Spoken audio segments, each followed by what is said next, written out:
They have been the two best programs in the Big Ten for the past 5 or 6 years, and they get it on again at the Shoe in Columbus, with Penn State coming in at 5-2 with a couple disappointing efforts against Iowa and Illinois. We will talk up Penn State football, getting ready for the Buckeyes. We got Tim Aiden on the line, and also Marty Lee from Black Shoe Diaries. Join us on a regular basis to break down Penn State football, and you can join Tim and Marty and by extension, the rest of the crew there at Black Shoe Diaries, of course, on Black Shoe Diaries, but also our post-game show here, the Voice of College Football, after every Penn State game. So want everyone to know about that. Gentlemen, how are we doing tonight? Not too shabby given the circumstances. Yeah, the circumstances. I feel not too bad. Everybody expected Penn State to come into this game with one loss. Maybe originally thinking no losses.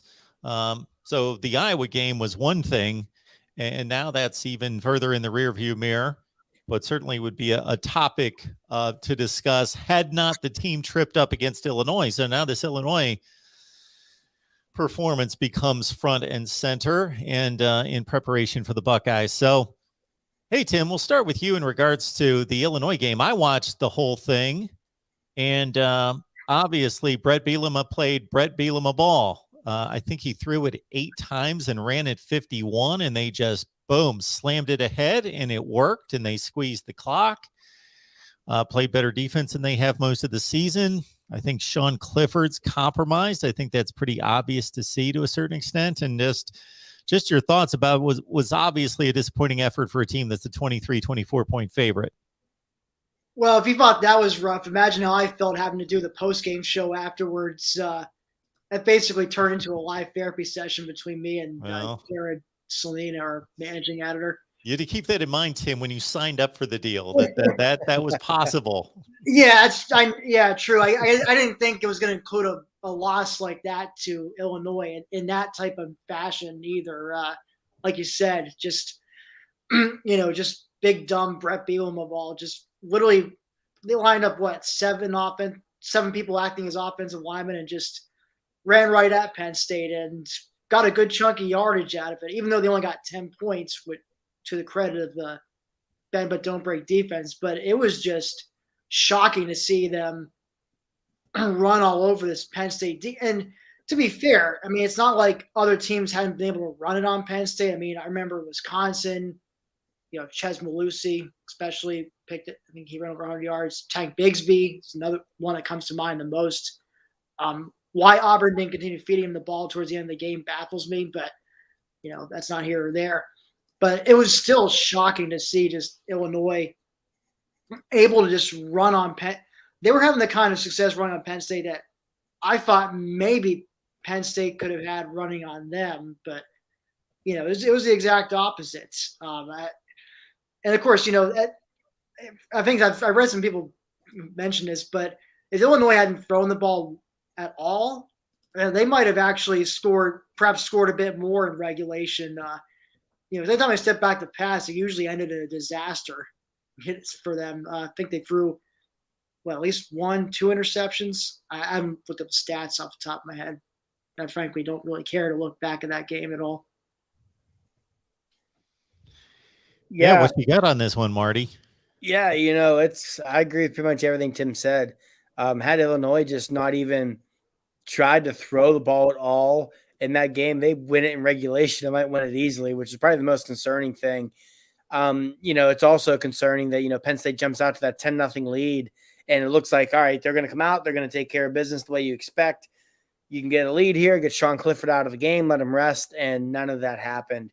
So it's just, to me, I think what's most mind-blowing is in the last 6 quarters of football, we've gone from thinking Penn State might be the best team in the Big Ten to sitting here scratching our heads thinking, does this team even get 8 wins at this point?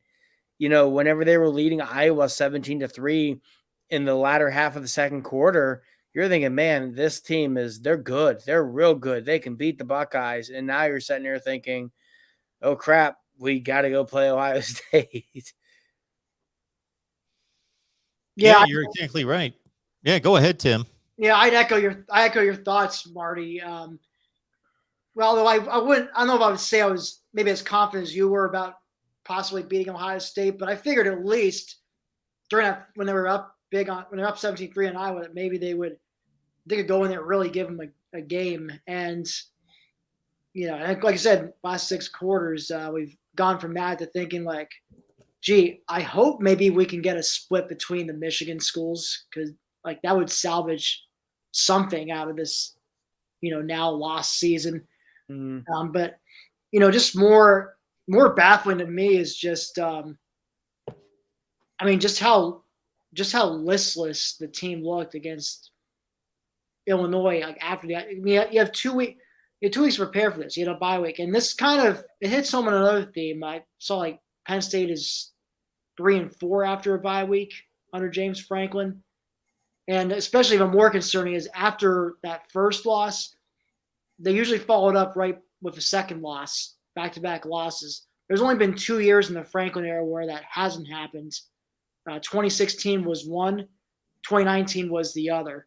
So unfortunately it's become a disturbing pattern, and one that has to, one that's you'd like to see fixed down the road, perhaps.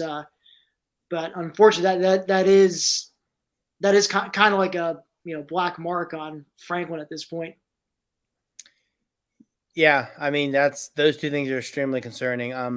Actually, there have been 3 times they have won after suffering their first loss. Don't forget 2015, Tim, when they started the year by losing to Temple and then just barely squeaking by Buffalo the following week. But no, in all honesty, it is definitely concerning that under James Franklin, we have seen them really struggle coming out of byes. We have seen them really struggle following the first loss of the season. And another thing that could prove to be relevant is they have really struggled following Ohio State week. No matter what has happened when they've played the Buckeyes, I believe under James Franklin, they've only covered the spread once the following week. And I think overall they're like 2-5. It has not been pretty the week after Ohio State. And I think that just stems from, no one inside the Lash building in State College is ever going to tell you this, but ultimately they know Ohio State is their Super Bowl every year. Because if you want to get to where Penn State wants to be, that includes beating Ohio State, because that's going to put you in position to win the Big Ten. And I think that comes with the pros and cons. I think we see the pros of it, where Penn State typically plays Ohio State better than anybody in the Big Ten does year in, year out, because this coaching staff, this team, everybody pours their whole heart and soul into it, knowing the significance of the game. But the cons of it is we see them a lot of times the following week, look lifeless. And I just really hope that no matter what happens on Saturday night, when they go to Maryland next Saturday, they don't come out lifeless, because for a lot of reasons that, we don't need to get into tonight, but Tim and I will be able to get into in the coming weeks, Penn State is always Maryland's Super Bowl. And we saw what happened last year when Penn State comes out lifeless against Maryland the week after Ohio State. A lot to unpack here. We got Penn State, we got Ohio State at the Horseshoe.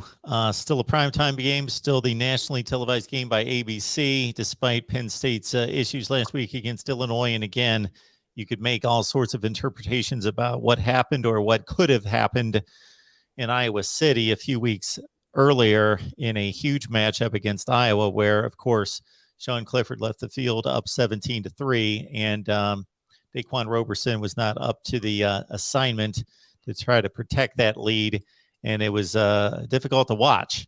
So now here we are after this Illinois game, and Penn State again hanging on to any type of hope of winning the Big Ten. With, of course, they have to win out and then hope Ohio State trips up elsewhere against Michigan or Michigan State. Before we get to the matchup against the Buckeyes, so many people on social media, of course, are making light of and taking aim at James Franklin's news conference this week, in which he mentioned the Horseshoe as the big house, confusing Ohio State and Michigan, and referring to Ohio State as Illinois a few times. So I try to take a fairly reasonable approach to this, understanding that I sit here and talk for hours and hours and hours a day.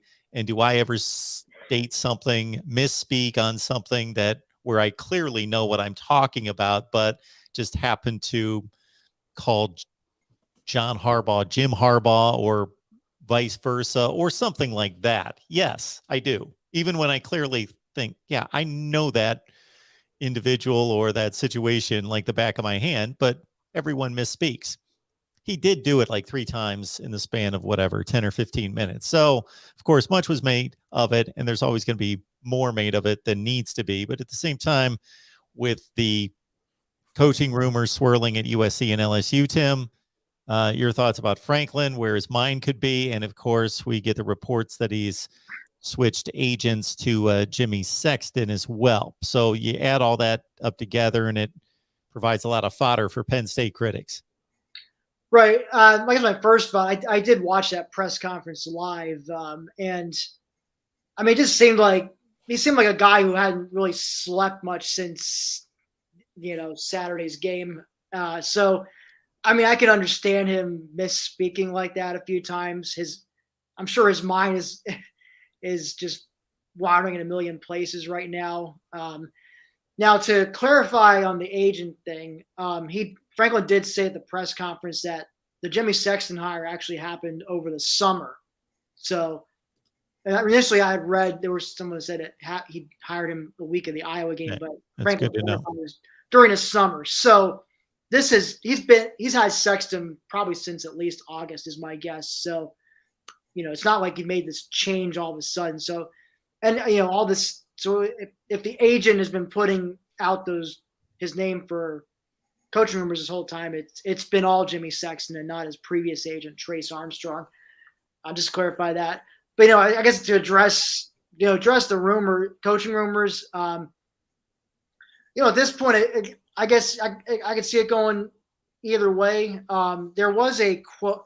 I'm kind of catching up on this, but I guess he had a post practice media session, and there was a snippet talking about.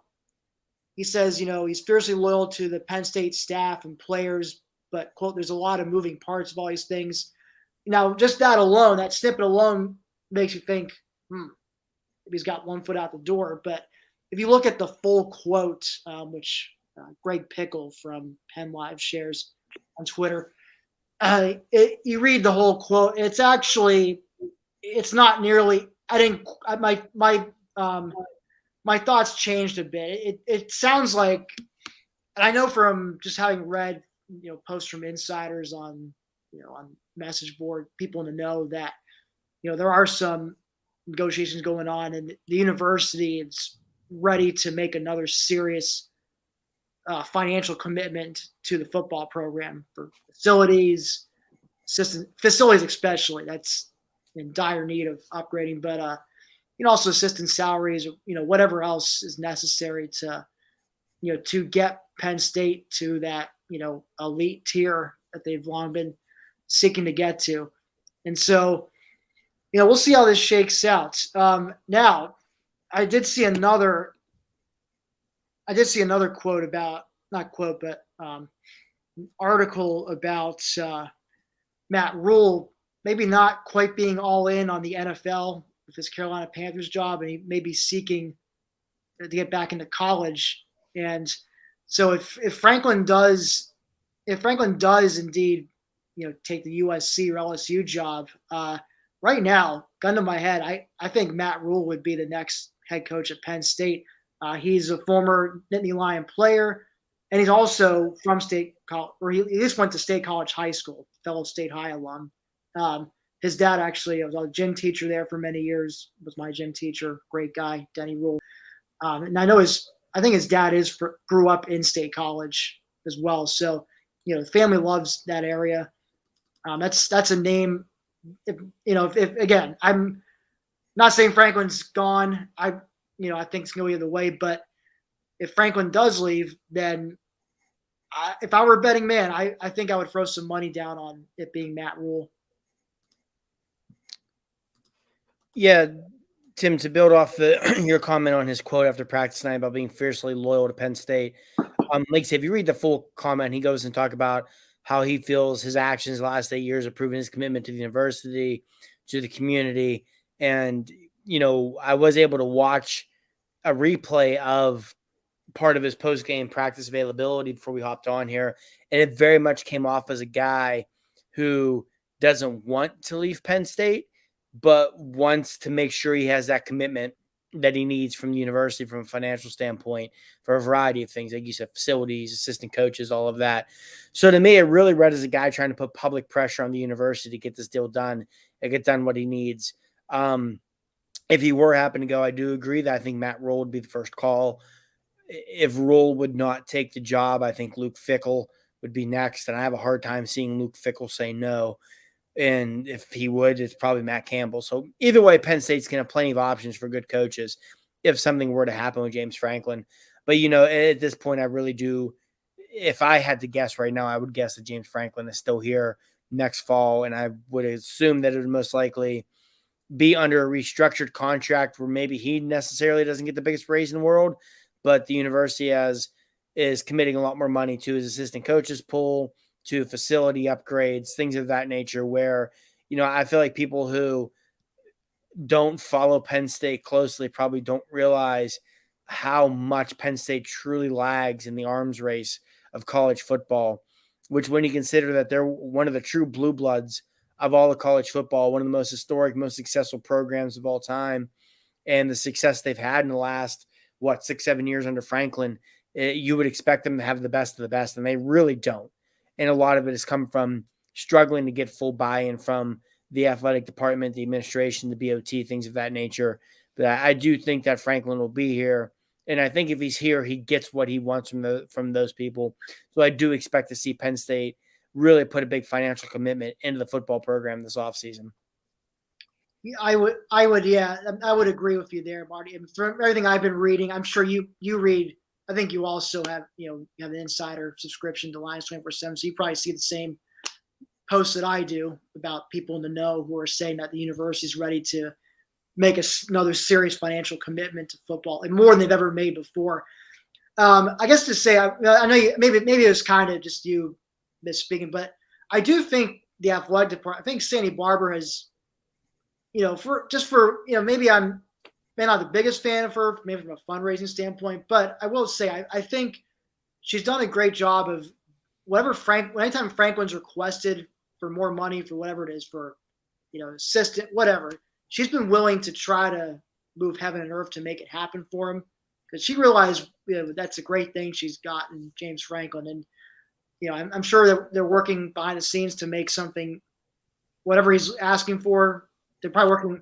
It's not just her, but it's also, the president, Eric Barron, and also, of course, the board of trustees to an extent. They all got to be on board with that. It sounds like they are, from what I've gathered.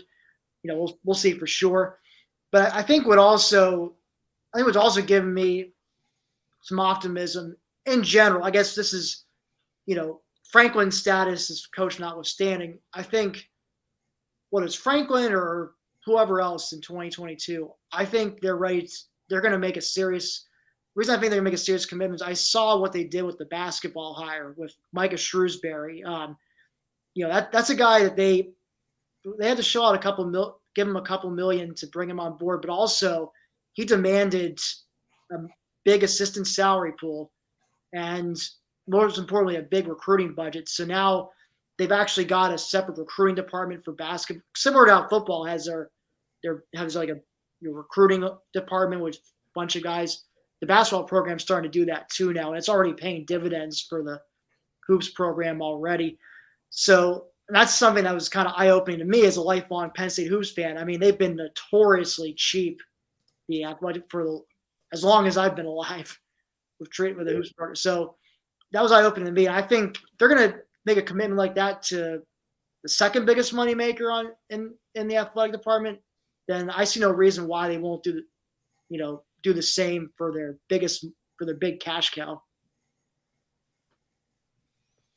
Got Marty Leap on the line, and also Tim Aiden join us on a regular basis here to break down Penn State football. You can join their work at Black Shoe Diaries on SB Nation, and of course their post-game show that we have here at the Voice of College Football. We are right now simulcasting. We're on the main channel and also over on the Penn State channel. So Penn State fans, please subscribe to our Penn State channel. And also, if you're just a supporter of what we do here at the Voice of College Football, subscribe to the Penn State channel. And here's the deal. Subscribe to the Penn State channel and get us to 1,000 subs. Once you get us to 1,000 subs, if you want to unsubscribe, that's fine. Get us safely over 1,000 subs, and then you can unsubscribe if you are just helping us build these channels. That's a key metric in terms of YouTube traffic and so forth. How good as a coach is James Franklin? So he seems to be the front runner, at least in the minds of the media and fans, for the LSU and the USC jobs. And we're talking two of the top 5 to 10 jobs in the country. So he's well thought of within the industry, but there seems to be certain criticisms about him, Marty, as a game coach, as a game manager. That would be the major knock on him, I would think, his strategy in the moment. Yeah, and I will say one area that James Franklin really has improved in recent years has been his clock management, both before halftime and late in the game. That is something that early on at Penn State was a major struggle and definitely cost the Nittany Lions some games. 2015 against Northwestern, one game comes to mind for me. They had at the time, I think, like top 15 Northwestern team on the road, dead to rights, and just terrible clock management at the end of the game cost them that one. But at this point with me, in terms of the pure X's and O's and coaching ability of James Franklin, what really worries me most is what Tim and I touched on earlier, is his seemingly just struggles or inability to get his team up after a bye week and to get his team to bounce back from a loss. This is his 8th year at Penn State, and I could be wrong, but I believe this is the 6th time they've lost back-to-back games in a season. Like, that can't happen. And it can't happen if you want to get to where they want to be and where this program honestly can be. I'm not saying Penn State's Alabama or Georgia or whatever it is. They're not. For a lot of reasons, they never will be. But this is a team that, how close they've been to the playoff the last 5 or 6 years, there's no reason for them to not have at least one playoff bid at this point. And to me, with James Franklin, because I think a lot of his in-game decisions in that he kind of gets drugged for aren't totally on him. He does not make a lot of calls. Obviously, it has nothing to do with the defense. And the offense, there have been times when his offense coordinator struggled during the John Donovan years, and at times last year with Kirk Schrocker, where he stepped in and called plays. But when he's had Joe Moorhead, this year with Mike Yursich, those guys run the offense. So with James, what's important to him is that clock management area, which, like I said, he's gotten much better at. But just having his team ready to go is something that he does seem to struggle with. But it's weird because when Penn State plays these big games, they're ready to go. They're always ready for Ohio State.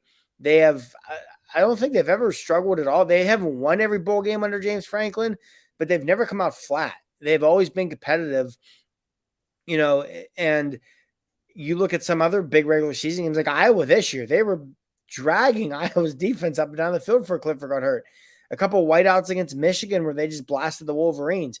It's what's weird is when you're in that letdown opportunity, his teams have struggled to avoid the letdown.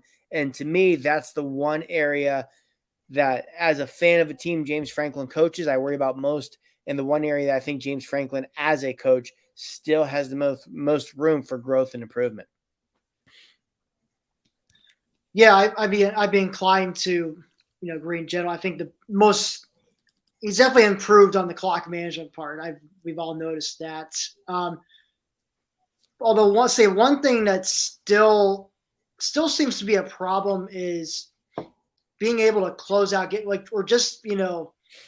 have a good enough run get where you can just pick up a couple first downs on the ground late in the game and run the clock out. Or, I think there's only one. I think 2019 is the only year I can think of where they were actually able to do that. Like, I think of the game at Iowa where, it was a close game throughout. Then Penn State took control mid-fourth quarter, went up by 2 scores. Then Iowa got a quick touchdown strike, and suddenly it's a 1-score game again with a few minutes left, and Penn State needs to pick up a couple first downs to ice it, which they ended up doing, feeding Noah Kane, who back then was a freshman who showed plenty of promise for the future and whatnot. And boy, those were the days. But that's one thing. Just also, like I said, just having the team ready after a bye week, or more importantly, having a team, fired up, ready to go, kick some people in the teeth after a loss. Like, I just don't, you would think they would come out kind of pissed off, ready to take it out on a lowly Illinois team. And even, especially if we have 2 weeks to get ready and to heal up. And I mean, they looked like they didn't want to be there. I mean, it baffles me for a team that's as close knit, that seems, they seem to be, seem to be all in on Franklin and the staff. I mean, how they come out so listless in games like the Illinois game are just, I'm kind of at a loss for words. Yes, especially that Illinois game where when you jump up 10-0 on that Illinois team at home at Beaver Stadium, you expect that Illinois team to lay down and die and quit. And it was almost the complete opposite way around, which is what makes it so frustrating for me. There was that bad call where the running back, the referee said his forward progress was stopped. It was not. That should have been a fumble that was recovered for a touchdown by Penn State. I feel very confident if that thing does get to 17-0, they just roll them. But to see them be the team who, like you said, Tim, did not look interested in anything like that was concerning. Yeah, not just from an emotional and mental standpoint, should they be in a better position having a lot to play for, while Illinois, in terms of tangibles, doesn't have anything to play for, but also just schematically in terms of the way Illinois plays football, that's such an advantage to be up by 2 scores against them versus other teams, because as we saw with 38 yards passing, that's Illinois. So even from a strategic standpoint, you're in a better position than you are typically in a 2-score game, leading there. In addition to the, again, psychology of it. You can get my picks, folks, at Patreon. Just join our Voice of College Football community there. 10-6 against the spread last week. 95-58 for the season. Plus, we've got a lot of other stuff available for you there on Patreon. And also, Christmas time's coming. So everybody's jumping online, going to Amazon. So when you do that, please grab the link in the description section of the videos that we provide. So grab that link, put it somewhere where you will be able to find it, and doesn't cost you a penny. Same shopping experience. So you might as well use our link there to Amazon. A couple people brought up the name Joe Moorhead, as you did, Marty, as well. How much did that loss hurt? Have they ever recovered fully from losing him?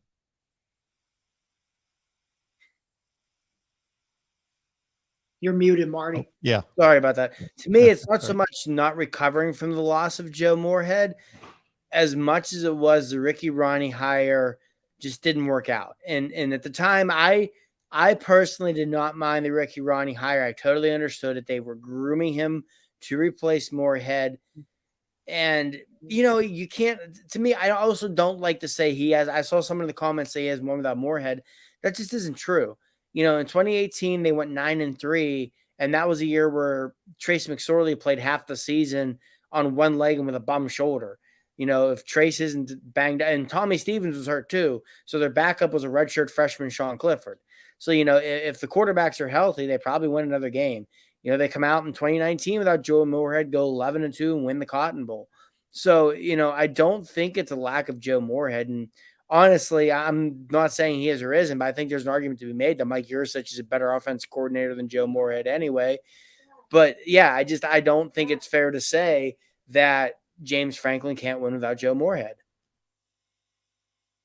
Yeah, I don't think. Someone had a comment like James Franklin has done nothing since Joe Moorhead left. I think Mark had it flashing the screen earlier, but I'd be inclined to disagree with that. Penn State did get to a New Year's Six Bowl with Ricky Ronnie calling the shots as OC in 2019. So as much as, we and other part of the fan base did criticize Ronnie for some of his play calling, maybe didn't quite have feel for the flow of the game, or he would, they'd be doing something that would work, but then he did, just for the sake of mixing it up or getting cute, he would suddenly run something else instead of running whatever play kept working. So that was a little frustrating. But I do think. I mean, I will say I think with Yurcich, it really seemed like he had finally found that stellar coordinator again, and it was looking pretty good, until after that first quarter against Iowa. So it's like when Marty said, I think Franklin Sticks, they bring this recruiting class, which includes Drew Aller, currently the number 1 rated quarterback in the country, according to 24/7 Sports. I would definitely, I'd definitely be curious to see it.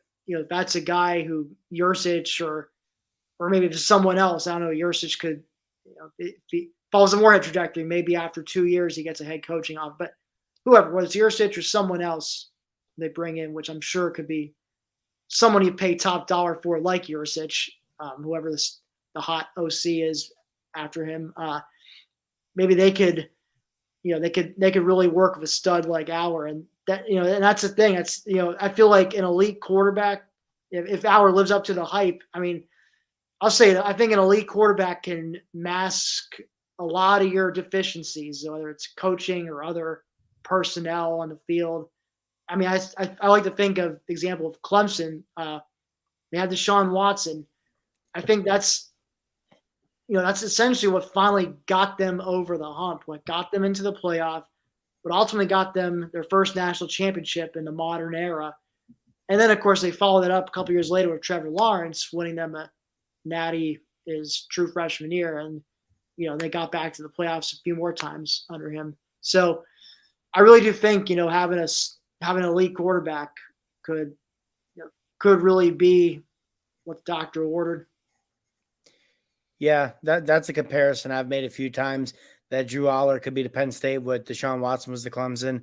I mean, for the longest time, Clemsoning was a thing. It's what Clemson was known for.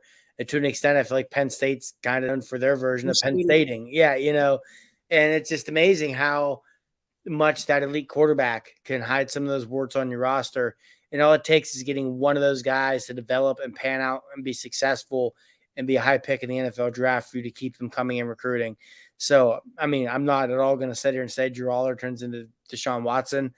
Every Penn State fan in the world would take that in a heartbeat, obviously. But I do think Aller has the potential to have the same kind of impact on the Penn State program as a whole as Deshaun Watson did on Clemson, because Aller he has all the tools to be an absolutely elite quarterback at the collegiate level. I mean, there's a reason he's ranked as number 1 quarterback in the country. So I do think that he is, without a doubt, the most important recruit that James Franklin has gotten. Assuming he does sign his letter of intent here in a few weeks, he is the most important recruit that James Franklin has gotten to campus during his time in Happy Valley. Talking with our pair from the Black Shoe Diaries here, Marty Leap, Tim Aiden do an exceptional job over there. So check out their work, get set with all the information, the insight over there, perspective as Penn State prepares for Ohio State in Columbus. Of course, this again, the series that's been the most hotly contested by far. Of course, Ohio State's owned the conference for a decade plus, actually, like 15 years. But Penn State has been, I don't think there's any question, as Marty said near the top of the show, the closest in terms of the recruiting rankings. And then that has translated on the field to providing the best action year after year, winning in 2016, razor tight games in 17 and 18. In 19, when Ohio State blasted everyone by 4 or 5 touchdowns. Of course, it was a 21-17 game in the fourth quarter. So that has been the game, of course, in the Big Ten. So as we look at this matchup, it looks bleak from a Penn State perspective. It looks bleak, but I think we are, and this is a cliched comment, but prisoners to the most recent, to the present. And the present is losing as 23-point underdog at home to Illinois versus Ohio State getting better and better and better. And yes, Ohio State's playing better football, and this may turn into another season, which, despite we've all been pointing toward Halloween weekend as, okay, this is when it all comes down in the Big Ten. Penn State, Ohio State, Michigan, Michigan State, and even on the other side, Iowa, Wisconsin, that we're going to start to figure things out and get these titanic matchups. There's just going to be this bloodbath in the Big Ten Eastern Division. Well, there's a possibility that Ohio State's just better than everyone else, and they're going to win these games by 15 or 20 points, and the other three are going to beat up on each other. That's a possibility. Or we could just get these titanic struggles. That said, I don't want to be a prisoner to, again, the recent past, because for the first several games of the season, I was looking at Penn State and thinking, that's the best defense in the Big Ten right there. And Clifford's developing into, it's difficult to judge CJ Stroud. He's just got so many advantages to what he's doing on offense that Clifford might arguably be the best quarterback in the conference. That I was just thinking, this Penn State team is serious. Now, are they a considerably different team today than they were 3 weeks ago? PJ Mustafer's out. Clifford's compromised. Tim, what do you think about this? Because I also heard that in the Illinois game, in addition to Mustafer, there were a couple other interior linemen. They didn't name them during the broadcast, but also missing. And I know that, the defense, for as good as it is, has just been, beyond Mustafer, been beat up a little bit. Well, maybe you're referring to Hakeem Beamon, who hasn't played a down this year for Penn State. It was announced earlier. It was announced, I believe, like the week of the Auburn game that, Beamon, while he's practicing on the team, he wouldn't be playing at all this season. And it sounds. I'm not gonna. I don't want to speculate on here. I've read possible reasons for people in the know, but so Beeman's been gone, and then preseason Odessa Isaac suffered a knee injury, which put him out for the year. So between Beeman, Isaac, Mustafer, those are three out of four people. I don't know, Bicchetti being the four that were projected starters for this D line. So, you're only down. You only got one starter left, who was part of your original starting lineup on that D line. So they've really had to dig into the bench, and there's not quite as much depth there as you'd like to have. They've been guys like Devon Ellies, Keziah Izzard, they've done a good job, admirable job stepping up. But I'll say losing PJ was definitely a huge blow to the defense, and I'm sure. I don't know. I'm not sure. I don't think he makes Illinois run for 300 less yards all on his own, but I'm sure it wouldn't have hurt to have had him in there last week to try to help swallow up the run game when they were running right at them. And then of course with Cliff, obviously, it's a testament to just how little faith they had in Taquan Roberson or Christian Veilleux to try to play it in place of him, because frankly Cliff should have been sitting. And you know what? If Will Levis were not in Kentucky right now and we're still at Penn State, that's a game where Levis gets to start while Cliff rests. And it's a game they would probably, I would think, would be able to eke out a win in, with just Levis smashing through that Illinois defense, just like how Bielema was trying to smash through Penn State with his running backs. So, but if Cliff has been saying, Cliff said he's close to he's 100%. James Franklin said he's close to 100% in the press conference. So, we'll see. I have my doubts, but if he is indeed closer to 100%, then I would hope he'll be given more. He'll be given the green light to take off and run when there's pressure instead of being forced to stay in the pocket. It was clear the staff wasn't trying to get him to run at all, for fear of him getting hurt even more before the Ohio State game. But, this is a game where Penn State's really just playing with house money. They're an 18.5-point underdog.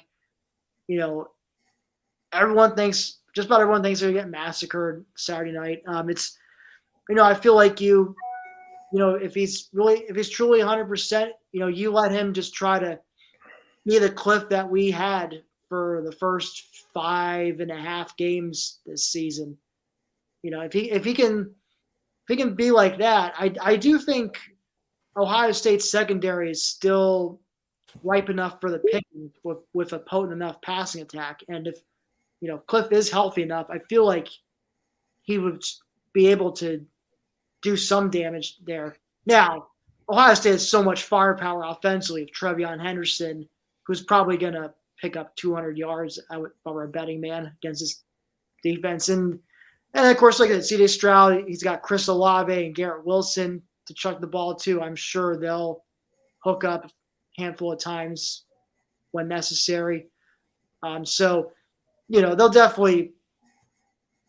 put up enough points to keep Penn State at bay. But I would like to see Penn State, if that offense could come out firing and, at least, make it entertaining, at least, kind of have the crowd a little silent, maybe get up early on them, or at least, or, just, I don't know, just surprise us really. I mean, at this point, I've already got a plan in place to just, I'm going to watch on the TV, but once it gets out of hand, I'm just firing up on the iPad while I play video games or something, and have to pay attention to it. So you're not one of those that watch until the last second goes off the clock, regardless of the score. It really depends. I mean, obviously, if it's Penn State, it's on the winning end of a blowout, I'll watch it. But if they're on the losing end of it, I mean, it's kind of, maybe I'm like flipping around to other games or something and just sort of going back and forth. See, Tim has it lucky where, since I'm the one who's in charge of the Black Sheep Diaries Twitter account on game days, I have to sit there and suffer it out to the bitter end. So I don't get any relief in these nights where things are just not going well whatsoever. Well, I did have to do the Nice. post game for Illinois, so there was that. Is this true? At least I dodged that because I had a 6th grade football game to be at. So I'd never been so happy looking back on it to have a game time or start time for a game moved up 4 hours. Nice. So Marty, what's the formula for an upset? I think if it's going to happen, to me, the biggest thing is you got to keep your offense on the field. Like Tim said, Ohio State's offense has incredible firepower. Now, I do think Penn State's defense, even without PJ Mustipher, is good enough to maybe not stop them, but contain them. You mentioned their receivers, maybe the best in the country. Penn State secondary, one of the best in the country, probably the best in the Big Ten. They can match up with these guys. Now, they're going to struggle to stop Trevion Henderson in the running game, but if you can keep your offense on the field and A, cut down on the amount of opportunities Ohio State has to score, and B, let your defense rest, that'll work in your favor. Offensively, like you said, Tim, if Clifford's healthy, if he truly is healthy, you've got to let him play his game. Let him run around. Let him use his legs to extend plays. Let his receivers get downfield. In one area of Ohio State's defense, I think is a big question mark, is their linebacker play and their ability to stop the intermediate passing.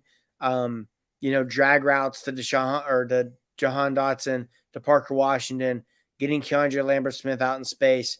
If your tight ends can remember how to catch the ball after the last few weeks, using them to beat Ohio State's linebackers. If Sean Clifford is 100% healthy, there is definitely a path to Penn State winning this game. I'm just not convinced he is, no matter what the coaching staff says. And also, you combine that with Penn State's inability to run the ball all season, because this is an Ohio State rush defense that has been suspect at times. But until you see Penn State run the ball, you can't have confidence they're going to do it. But I think if the Nittany Lions can at least establish a somewhat average rushing attack and can let Clifford run around, use his legs, play his game, and exploit the middle of that field with your passing attack, keep your offense on the field, let your defense rest, I think they've got a shot. One thing I did read from the media session at Penn State's practice tonight was defensive coordinator Brent Pry just hammering time and time again with the secondary that when the opportunity is there to force a turnover, we got to do it. You've got to do it. And I agree with that. I think if Penn State can force a couple turnovers on Saturday, that could go a long way too, because this is a secondary with guys like Jaquan Brisker and Joey Porter Jr., both of which are probably going to be first-round picks one day. Jair Brown and Tyree Castro-Fields, Daquan Hardy, all guys who are going to play in the NFL. The opportunity is there to force some turnovers. And, C.J. Stroud has played better in recent weeks, but he's still a quarterback that we have not seen find success against a good defense yet. So I think if the Nittany Lions can come out on defense, force a couple turnovers, and then, like I said, on offense, keep the ball. Don't be afraid to work that play clock.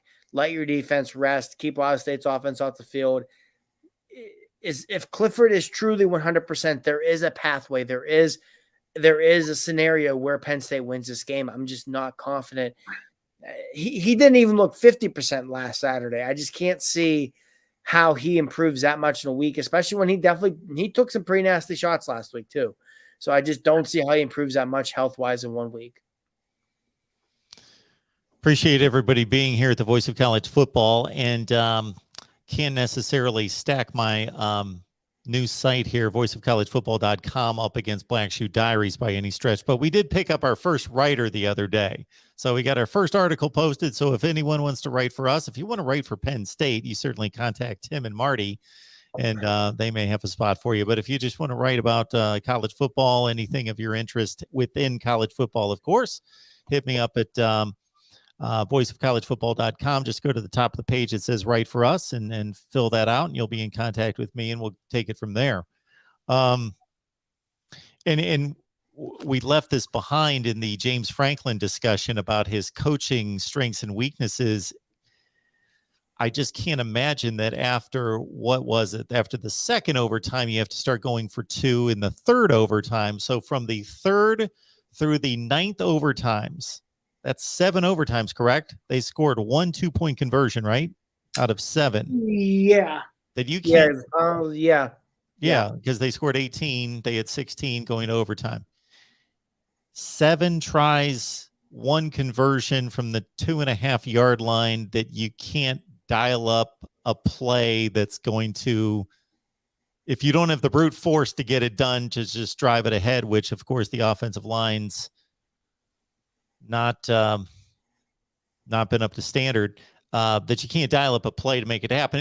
And to his defense, the one play that they did dial up, they just didn't connect on the pass to Clifford out of the backfield, and that looked like a sure score. Yeah, that's what's super frustrating as a Penn State fan, is not being able to get 3 yards against anybody, but especially Illinois. And then, like you said, Mark, just that reverse pass with Tyler Warren was perfectly designed. That Illinois' entire defense flowing to the other side of the field. That should have been an easy score. And I think one thing that should be noted there, because I could see somebody, well, he's got normally doesn't throw the ball, Tyler Warren. He was a high school quarterback, and he's only a redshirt freshman this year. He's not that far removed from playing quarterback week in and week out. And now, granted, that's a big difference between playing quarterback in high school and playing in the Big Ten, but he's a guy who I'm sure he'd be the first person to tell you he should make that throw 10 times out of 10. There was a shovel pass to Brenton Strange that when Strange caught it, looked like he was going to walk into the end zone. He just totally missed where the hole was at and got walloped. There was so many mistakes by Penn State in that game, not using Dotson at all. I don't think Dotson was targeted.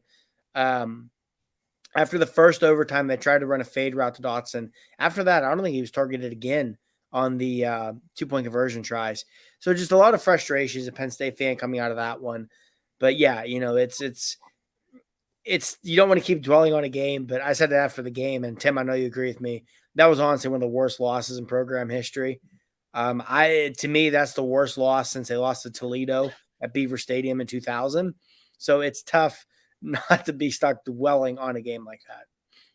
Well, at least that Toledo team, I believe, won like 9-10 games at least. So yeah, I'll give you that. That Toledo team was good, and that Penn State team turned out to be pretty stinky.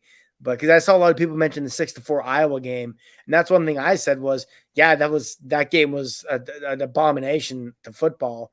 But Penn State that year won, I think, like 3-9, and only scored more than 20 points like once.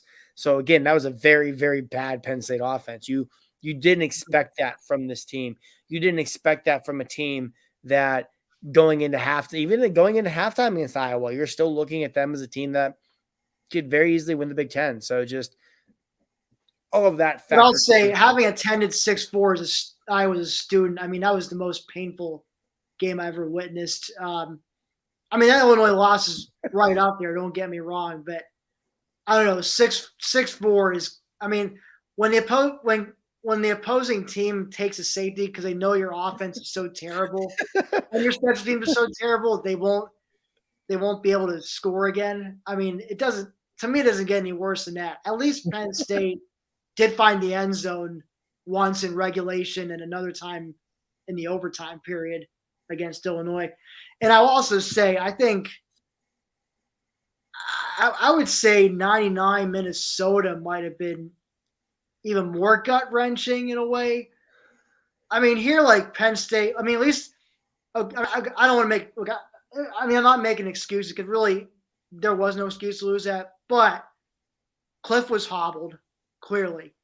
And that, as Cliff goes, so does the offense. So, that's, that and not having a run game at all. I mean, if they had any semblance, I said this on the post-game show, if Penn State had any semblance of running game, they could have won that despite a hobble Cliff. Or they could have rolled out, Taquan Roberson or Christian Veilleux and probably could have, just like what Illinois did, they could have just, pounded the rock a bunch of times and, probably win by like 10 to 14 points. But I don't know, that 99 Minnesota game, I think that's probably, in terms of like what's the most gut-wrenching loss, that's probably, I'd say, the most for me. I was at that game too, unfortunately, and when Dan Nystrom booted that upset clinching field goal for the uprights, and killed Penn State's BCS title hopes, that was, I don't think it was any more heartbreaking than that. And the team just, from there, they just, they ended up losing to Michigan and Michigan State the following week, finished 9-3. When, they did take it out on Texas A&M in the Alamo Bowl, but, for a team that seemed to have national championship aspirations, I mean, that just took all the air out of that balloon. Not 17 and 18 against Ohio State. Well, those are pretty heartbreaking too. Especially 17, because that would have sent you to the Big Ten championship game. You would have been a big favorite in playoff. 18, you went 9-3, so that wouldn't have necessarily. Right. Now that was in September. I mean, that was like the first, I think it was their Big Ten opener, I believe. Yeah, true. The second game. They'd beaten Illinois the week before on a Friday night. Game. But if they had won that, if they had held on and won that, now I still think Michigan probably would have still destroyed them. I think that Michigan team was on a tear until Ohio State exposed them in the game. But I'll say, if they did beat Ohio State, and assuming they beat Michigan, actually that would have been, I think Michigan might have gone on to win the Big Ten perhaps, because even if Ohio State still beat them, I mean, they still would have been the East champion by virtue of tiebreaker that year. Yeah. Well, at least you're not alone in teams that Ohio State's torturing in the Big Ten Eastern Division, because certainly Michigan is at the top rung. Misery loves company. Yeah. So I guess I have two questions to close things out, and we appreciate everybody being here online, and certainly appreciate Tim and Marty making this happen, because I just thought, this is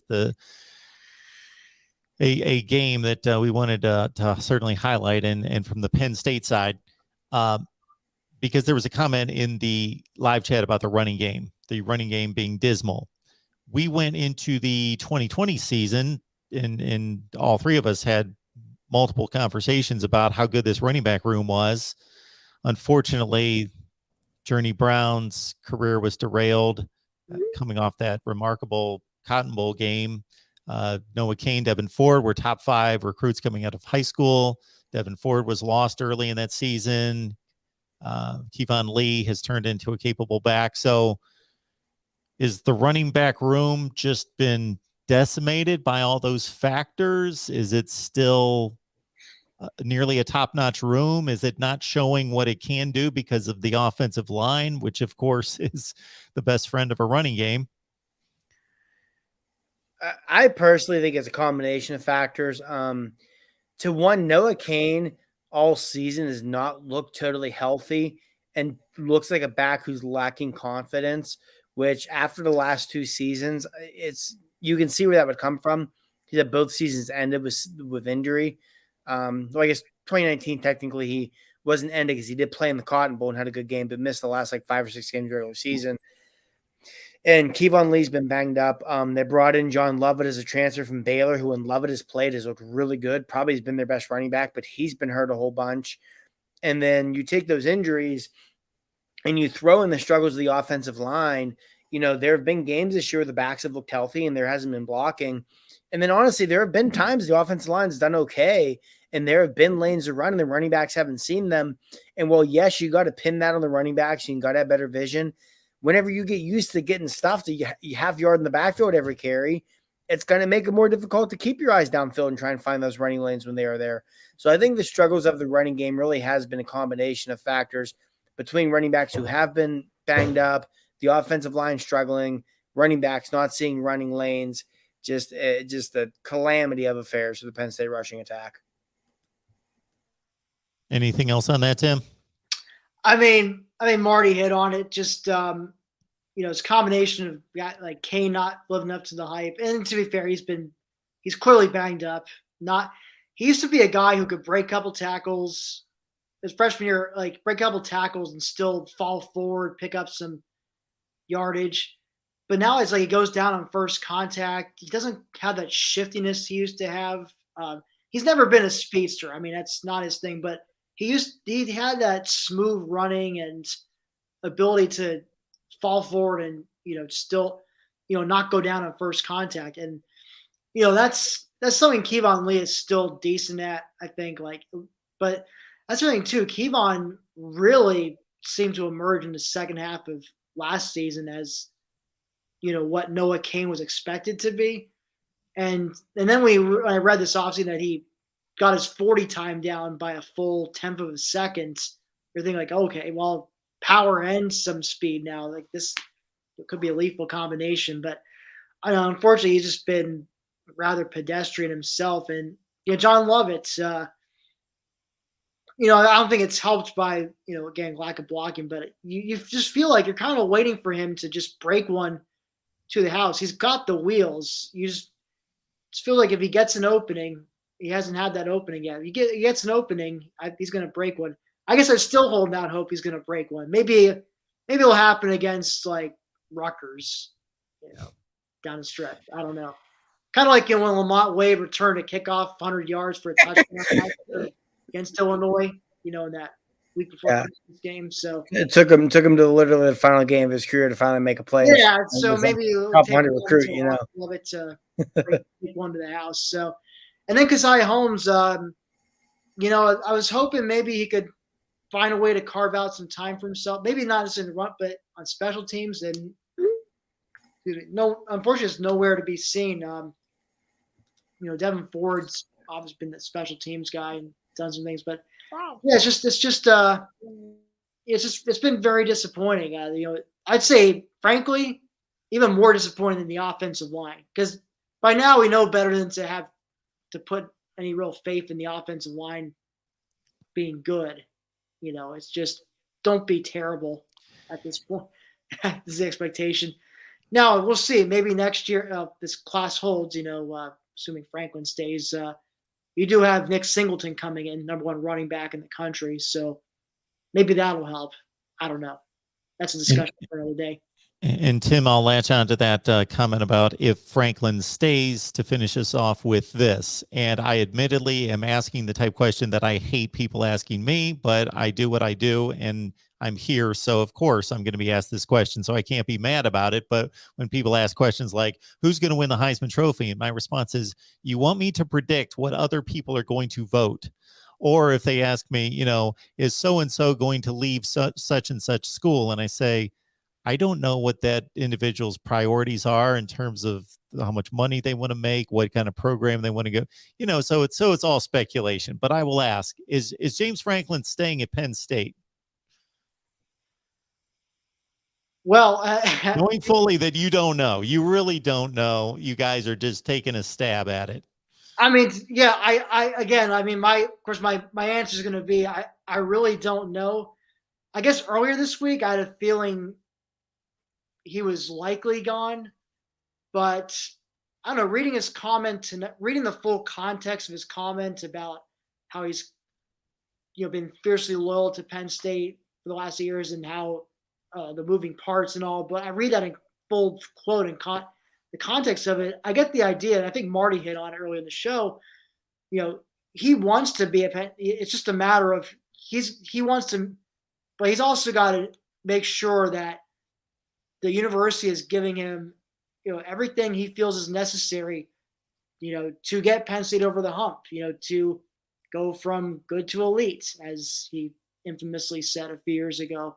So I think it's going to depend on how those negotiations are going. It really sounds like he's trying to work something out. Now, I mean, I know that Jimmy Sexton news, obviously, that was initially part of why I was thinking he might be gone. But when he clarified his press conference yesterday that, he had hired him this summer, I kind of changed my thinking a bit.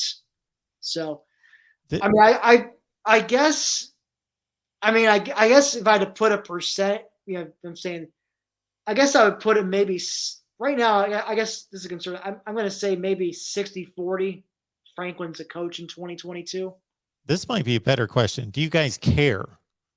How much do you care if he stays? Will you guys be like, shoot, like he's our guy. I didn't want him to go. He's a really good coach. Or like, he's a decent coach, but we can do just as well. We're good.